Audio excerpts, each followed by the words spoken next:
Hey guys, everything new under the sun. So you know that in the last days, there will be a one world government. The Bible speaks of it.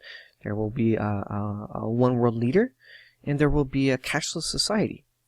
And how do we get to a cashless society? Well, you got to get rid of cash. Hence the cashless society.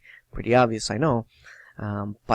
So what should we look for in the end days that would suggest that we are in those end days, and suggest that the Bible is coming true and will be shown to be absolutely accurate in its prophetic word? Well, we should see the removing of cash.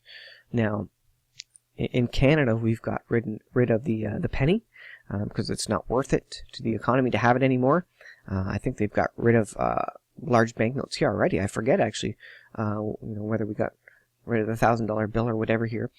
But here's news coming out of India and Australia about the big banks abolishing large banknotes. So they're getting this from either side. They're getting rid of small coinage because it's not worth their money to create that small coinage anymore.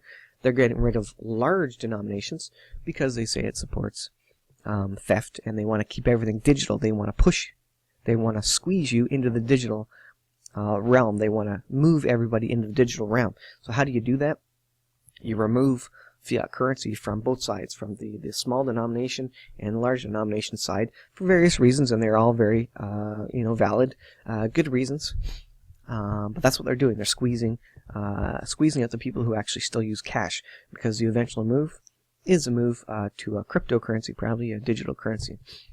First, India and now Australia should abolish big banknotes, according to UBS.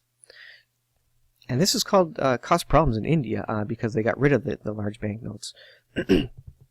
Despite widespread chaos, bank runs, tumbling currency, and economic uncertainty in India, following its surprise announcement last week, UBS analysts think Australia should follow India's lead and scrap its biggest banknotes, extending the war on cash further. Across the globe, the war on cash really began to escalate in February, when the European Central Bank said it was considering withdrawing 500 euro notes because of an increased conviction in world opinion. Such high-value notes are used for criminal purposes. So again, they're using a great reason to get rid of them. They want to get rid of crime. But you know what? You know what they're going to sell to the public? They're going to say, you know what? To really prevent crime, we need to move all currency digital, because that way crime syndicates can't fake it, because there's logging of where the money goes from whom and to whom it goes.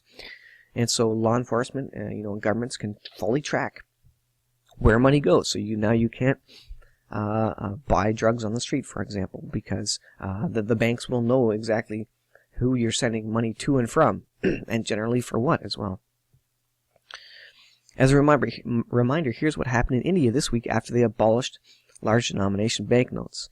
Anger intensified in India on Saturday as banks struggled to dispense cash following the government's decision to withdraw large denomination notes in an attempt to uncover billions of dollars of undeclared wealth. So they're trying to also figure out where the cash is so that they can tax it. They want to tax all the money. They want to get that money into the economy so that the economy grows. They don't like people sitting on cash. The government does not like it. The central banks do not like it. And there was bank runs because they were removing banknotes here. Tempers frayed as hundreds of thousands of people queued for hours outside banks for a third day to swap 500 and 1,000 rupee banknotes after the notes were abolished earlier this week. The banned bills made up more than 80% of the currency in circulation. That's a massive amount of the currency in circulation, leaving millions of people without cash and threatening to bring much of the cash-driven economy to a halt. So they really want to limit the cash-driven economy because they want to tax it. They want visibility on the cash-driven society. They want to know where money's going. They want to tax it.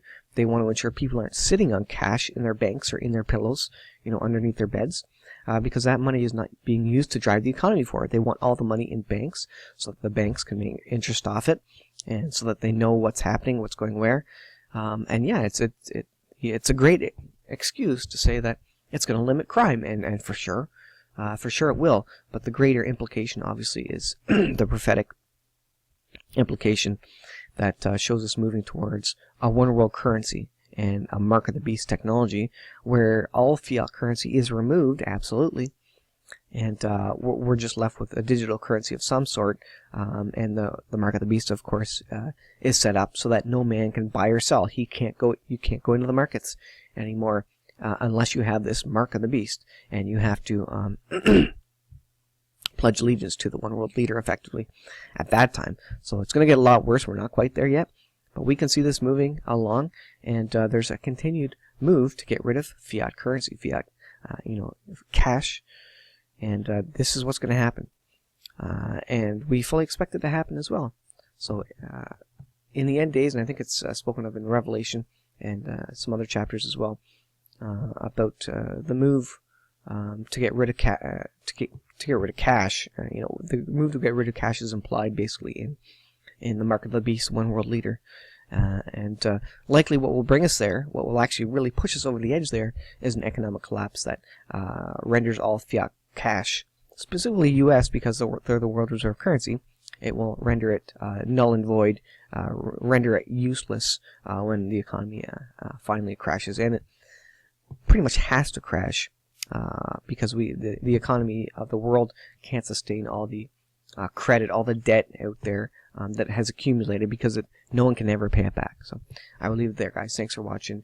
This shows us we are in the end days, and we're escalating. We're moving towards some more really significant events. Thanks for watching, guys.